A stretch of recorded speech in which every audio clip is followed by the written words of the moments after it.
പ്രിയ കുട്ടികളെ, നമ്മൾ ഇന്ന് സ്റ്റേറ്റ് CBSE പോർഷനാണ് നമ്മൾ ഇന്ന് പഠിക്കുന്നത്.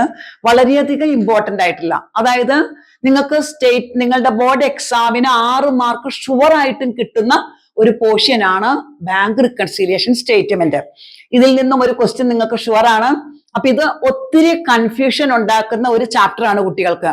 അത് ഒരു ബിലോ ആവറേജിലുള്ള കുട്ടിക്ക് പോലും ഈ 6 മാർക്ക് കിട്ടാവുന്ന രീതിയിലാണ് ഇന്ന് ഞാൻ ഈ ക്ലാസ് എടുക്കുന്നത്.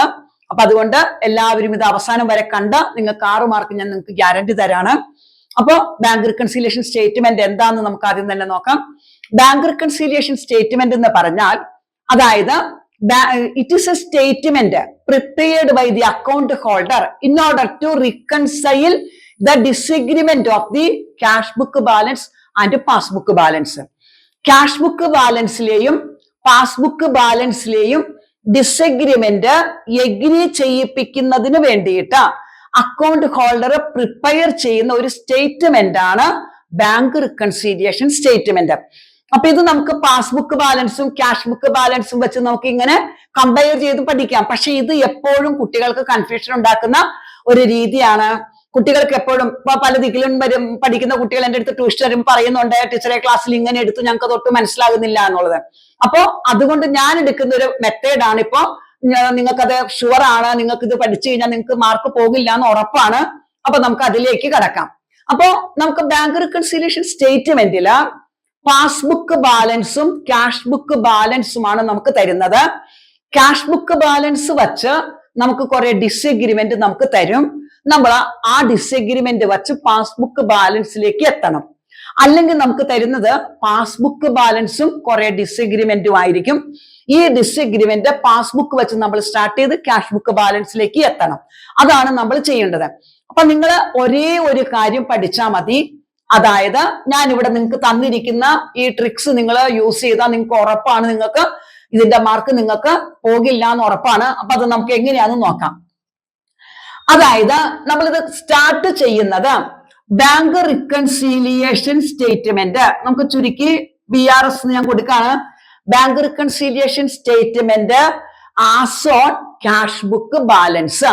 നമുക്ക് ക്യാഷ് ബുക്ക് ബാലൻസും തന്നിട്ടുണ്ടാകാം, പാസ്ബുക്ക് ബാലൻസും നമുക്ക് തന്നിട്ടുണ്ടാകാം. അപ്പൊ ക്യാഷ് ബുക്ക് ബാലൻസ് അനുസരിച്ച് മക്കൾ അങ്ങോട്ട് പഠിച്ചാൽ മതി. അതനുസരിച്ച് പഠിച്ച പാസ്ബുക്ക് ആണ് ഇനി പരീക്ഷയ്ക്ക് നിങ്ങൾക്ക് തരുന്നതെങ്കിൽ ക്യാഷ് ബുക്കിന്റെ ഓപ്പോസിറ്റ് ആണ് പാസ്ബുക്ക്. അപ്പൊ അതെങ്ങനെയാന്ന് നോക്കാം. അപ്പൊ നമുക്ക് തന്നിരിക്കുന്നത് ക്യാഷ് ബുക്ക് ബാലൻസ് എന്ന് പറഞ്ഞാണ് നമുക്ക് ഒരു എമൗണ്ട് തന്നിരിക്കുന്നത്. ഈ ക്യാഷ് ബുക്ക് ബാലൻസില് കുറെ ഡിസഗ്രിമെന്റ്. ആ ഡിസഗ്രിമെന്റിന്റെ റീസൺസ്, ഒന്ന്, cheque issued but not presented for payment. അതായത് നമ്മൾ പൈസ കൊടുക്കാനുള്ള ഒരാൾക്ക് നമ്മൾ ചെക്ക് കൊടുക്കാണ്. ഈ ചെക്ക് കൊടുത്തപ്പോ ഈ ചെക്ക് നമ്മൾ കൊടുത്ത വ്യക്തി ബാങ്കിലേക്ക് അത് പ്രസന്റ് ചെയ്തില്ല. ബാങ്കിൽ അത് പ്രസന്റ് ചെയ്താലല്ലേ ക്യാഷ് ബുക്ക് ബാലൻസും പാസ്ബുക്ക് ബാലൻസും ഒരേ എമൗണ്ട് കാണിക്കുള്ളൂ.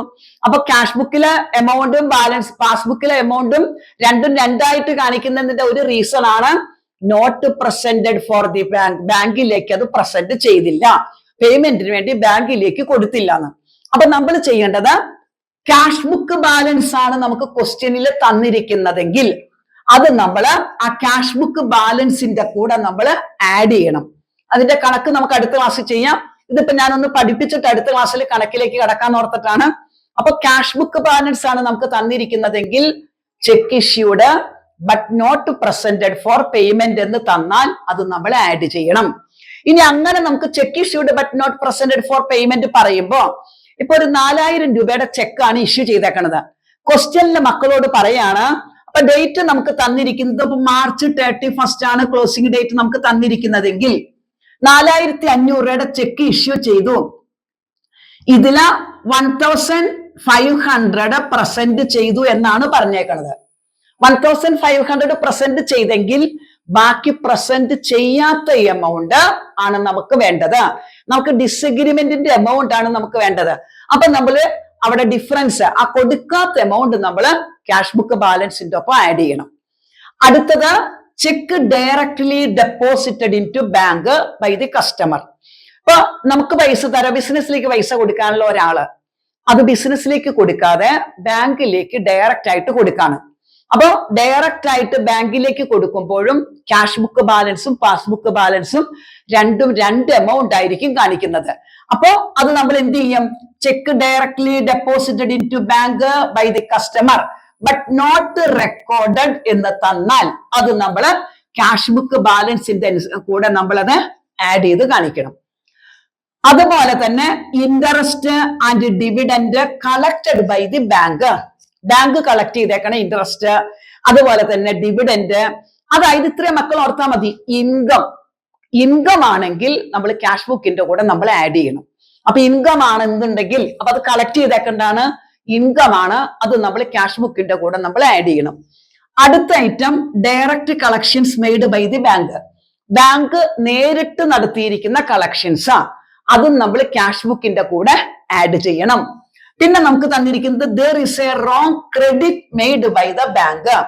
ഐറ്റംസ് നമുക്ക് ക്വസ്റ്റ്യൻ പറയും. ചിലപ്പോ ഒരു തെറ്റായിട്ട് എന്തെങ്കിലും ഒരു ഐറ്റം ബാങ്ക് തെറ്റായിട്ട് ക്രെഡിറ്റ് ചെയ്തു എന്നാണ് നമ്മളുടെ ക്വസ്റ്റ്യൻ പറയണമെങ്കിൽ ഐറ്റം എന്തെങ്കിലും ആയിക്കോട്ടെ, റോങ് ക്രെഡിറ്റ് എന്ന് കണ്ടാൽ അപ്പൊ മക്കൾ ഓർത്ത് വെക്കാം, അത് നമ്മൾ ക്യാഷ് ബുക്ക് ബാലൻസിന്റെ കൂടെ ആഡ് ചെയ്യണം.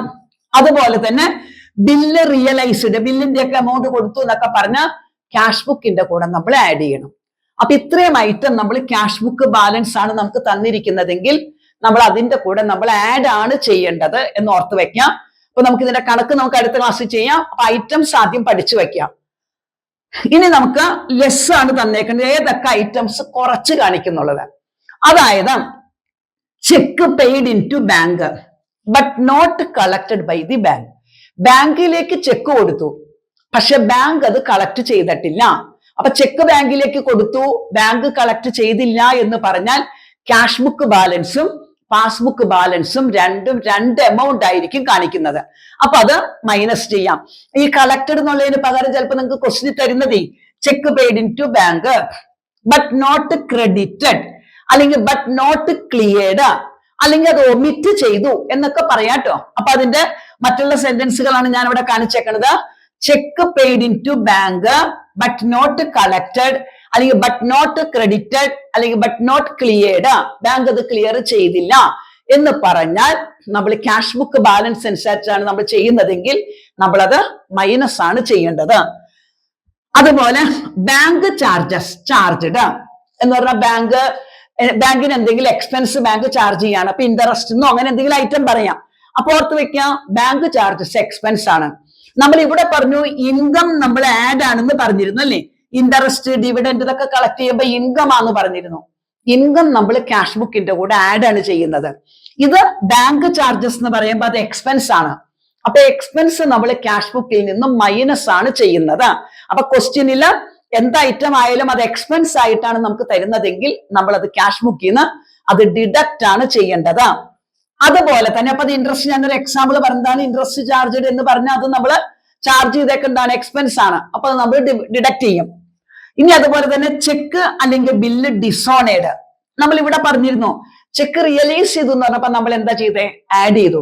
ഈ ബാങ്കിലേക്ക് കൊടുത്ത ചെക്ക് അയാളുടെ അക്കൗണ്ടിൽ പൈസ ഇല്ലാത്തത് കൊണ്ടോ, അല്ലെങ്കിൽ ആ ബാങ്ക് ചെക്ക് ഫില്ല് ചെയ്തതിൽ മിസ്റ്റേക്ക് വന്നത് കൊണ്ടോ, എനി റീസൺ അത് ഡിസോണർ ആയി പോയി. ഡിസോണർ മീൻസ് ചെക്കിനെ ആദരിക്കാതിരുന്നു, പൈസ ഇല്ലാതെ വന്ന എനി റീസൺ. അങ്ങനെ ഡിസോണേഡ് ആയി എന്ന് പറഞ്ഞാൽ ക്യാഷ് ബുക്ക് ബാലൻസ് അനുസരിച്ച് നമ്മൾ അത് ഡിഡക്റ്റ് ചെയ്യണം, മൈനസ് ചെയ്യണം. പിന്നെ നമുക്ക് തന്നേക്കേണ്ട direct payment made by the bank എന്ന് പറഞ്ഞാൽ കസ്റ്റമർക്ക് വേണ്ടിയിട്ട് വലിയ വലിയ ബിസിനസ് സ്ഥാപനങ്ങളൊക്കെ ആണെങ്കിൽ അവരുടെ ചെലവുകൾ നടത്താൻ വേണ്ടി അവരെ ബാങ്കിനെ ഏൽപ്പിക്കും. അപ്പൊ ബാങ്ക് ആയിരിക്കും ഇവരുടെ എല്ലാ ചെലവുകളും നടത്തുന്നത്, അതിന്റെ ഡീറ്റെയിൽസ് അവര് കസ്റ്റമേഴ്സിന് കൊടുക്കും. അപ്പൊ അങ്ങനെ ബാങ്ക് ഡയറക്റ്റ് ആയിട്ട് ഏതെങ്കിലും കസ്റ്റമേഴ്സിനോ അല്ലെങ്കിൽ ഏതെങ്കിലും ഫേമിനൊക്കെ വേണ്ടിയിട്ട് എന്തെങ്കിലും പേയ്മെന്റ് നടത്തുന്നുണ്ടെങ്കിൽ, ഇപ്പൊ ഇൻഷുറൻസ് പ്രീമിയം ഒക്കെയാണ് സാധാരണ അധികം വരുന്നത്. അപ്പൊ അങ്ങനെ insurance premium direct payment made by the bank, അല്ലെങ്കിൽ insurance premium paid by the bank എന്നൊക്കെ പറഞ്ഞ കസ്റ്റമർക്ക് വേണ്ടി ബാങ്ക് നടത്തി എന്നൊക്കെ പറഞ്ഞ നമ്മളത് ഈ തന്നിരിക്കുന്ന ക്യാഷ് ബുക്ക് ബാലൻസിൽ നിന്നും നമ്മളത് മൈനസ് ആണ് ചെയ്യേണ്ടത്, ഡിഡക്ട് ചെയ്യേണ്ട ഐറ്റം ആണ്. അതുപോലെ തന്നെ there is a wrong debit by the bank. നമ്മൾ ഇവിടെ പറഞ്ഞു wrong credit നമ്മൾ ആഡ് ചെയ്യണമെന്ന് പറഞ്ഞു. റോങ് ഡെബിറ്റ് പറഞ്ഞാൽ നമ്മളത് ക്യാഷ് ബുക്ക് ബാലൻസിൽ നിന്നും അത് മൈനസ് ചെയ്യാണ് വേണ്ടത്. അപ്പൊ ഓർത്ത് വെക്കേണ്ടത് റോങ് ക്രെഡിറ്റ് ക്യാഷ് ബുക്ക് ബാലൻസിനോട് കൂടി ആഡ് ചെയ്യുമ്പോൾ റോങ് ഡെബിറ്റ് നമ്മൾ മൈനസ് ആണ് ചെയ്യുന്നത്. അപ്പൊ റോങ് ഡെബിറ്റ് എന്ന് പറഞ്ഞ ഐറ്റംസ് തരാട്ടോ. അപ്പൊ അല്ലെങ്കിൽ there is a wrong debit in the ഇന്ന ഐറ്റം, ഏതെങ്കിലും ഐറ്റം ആയിക്കോട്ടെ. അപ്പൊ മക്കൾ ഒരുപാട് വലിച്ചു വാരി സെന്റൻസ് എന്ന് അത്രയൊന്നും ചിന്തിക്കണ്ട. ആ റോങ് ഡെബിറ്റ് എന്ന് കണ്ടോ ഉടനെ മക്കൾ അത് ക്യാഷ് ബുക്ക് ബാലൻസിൽ നിന്ന് അങ്ങോട്ട് മൈനസ് ചെയ്തോ. ക്രെഡിറ്റ് കണ്ട അപ്പൊ തന്നെ അത് പ്ലസ് ചെയ്തോ. ഐറ്റത്തിന് ഒരു ഇമ്പോർട്ടൻസ് അവിടെ ഇല്ല. നമുക്ക് അത് എന്താണെന്നുള്ളത് നമ്മൾ അറിഞ്ഞു വെച്ചാൽ മതി. ഇനി നമുക്ക് പാസ്ബുക്ക് ബാലൻസ് ആണ് ക്വസ്റ്റിന് തന്നേക്കണെന്ന് വെച്ചോ. അപ്പൊ ക്യാഷ് ബുക്ക് ബാലൻസ് അനുസരിച്ചാണെന്നുണ്ടെങ്കിൽ നമ്മൾ ഇതുപോലെ ചെയ്തു പോകും. അപ്പൊ മക്കൾക്ക് ക്വസ്റ്റ്യനിൽ തന്നേക്കേണ്ട പരീക്ഷയ്ക്ക് വന്നത് പാസ്ബുക്ക് ബാലൻസ് ആണ് തന്നിരിക്കുന്നത്.